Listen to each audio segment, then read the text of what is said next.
You know that quiet voice that stays in your head long after someone is gone. The one that repeats their words when you're alone.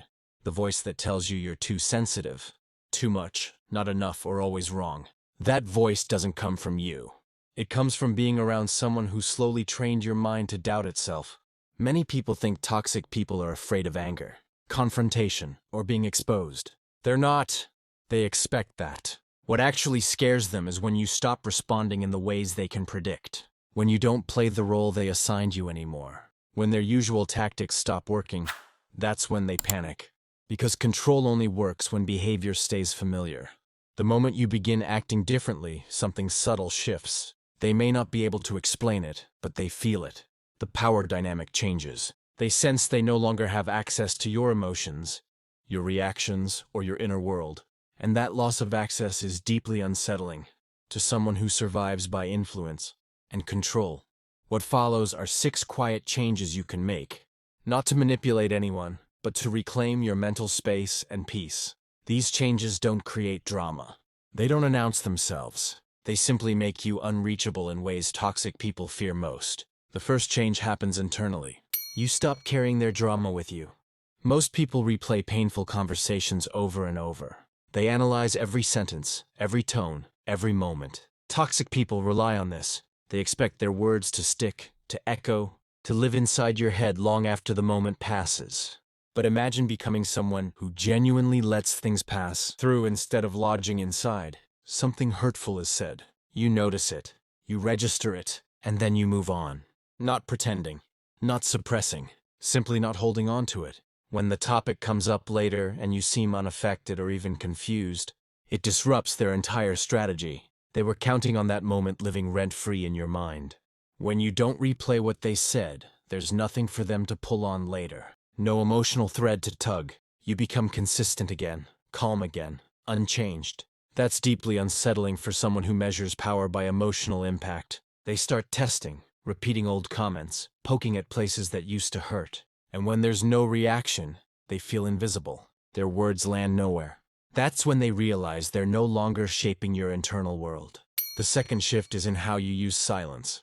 Toxic people fill space with noise. Explanations, complaints, accusations, stories where they are always misunderstood or wronged. They expect engagement, agreement, arguments, reassurance. What changes everything is when you stop feeding the conversation. Not with coldness or anger, but with calm restraint. You listen without reacting. You respond without expanding. A simple acknowledgement replaces debate. Your silence stops being empty and starts feeling heavy. Silence forces people to hear themselves. When you don't rush to respond, justify, or correct, their words sit in the air, unedited, unrescued. They become aware of their own tone, their own exaggerations, their own contradictions. This makes them uncomfortable. Silence becomes a mirror, and many people don't like what they see reflected back. Over time, they speak less around you, because performing without feedback is exhausting, and that silence becomes your protection. The third change is subtle but powerful. You stop needing their version of reality to make sense. Toxic people survive on narratives, stories where they are the victim, the hero, or the misunderstood one. They need you to agree, validate, and participate. You don't argue with their story. You don't try to correct it.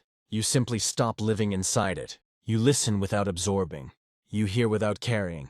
Their reality becomes theirs alone. When you stop investing emotionally in their version of events, you become unreachable. Their problems no longer become your problems.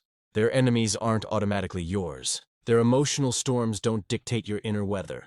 This terrifies people who rely on shared narratives for control. They sense you're no longer anchored to their perspective.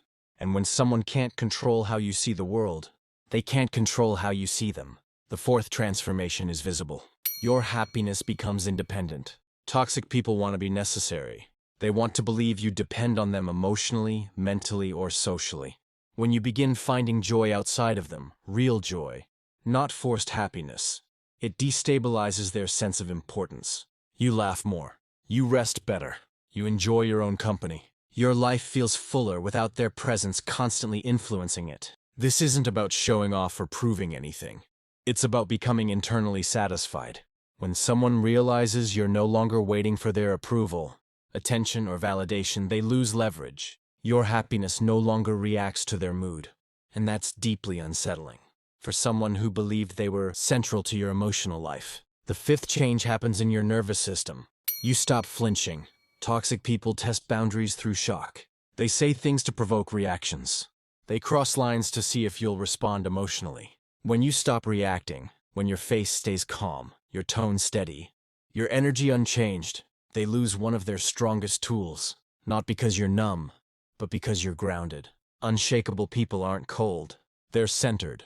When nothing rattles you, people who thrive on chaos feel powerless. They escalate at first, trying bigger moves, sharper words. And when that still doesn't work, they back off. Because control requires reaction, and you've removed it. The final shift is the most unsettling of all. Your life improves after they're gone. Not dramatically, quietly. You sleep better, think clearer, feel lighter. Your energy returns. And over time, it becomes obvious that their absence created space for growth. This is devastating to someone who believed you needed them to function. You don't announce it. You don't explain it. You simply live better. And when they notice, through others, or through distance, it rewrites their internal story. They weren't the center. They weren't essential. They were a chapter, not the book. And the story improved after they left. You don't need to change everything at once. One shift is enough to start. Forget the drama. Use silence. Stop carrying their reality. Build your own happiness. Stay grounded. Grow after they're gone. Over time, these changes stack. And eventually, toxic people don't fight you. They don't argue with you. They avoid you. Because you're no longer someone they can reach. That's not revenge. That's freedom.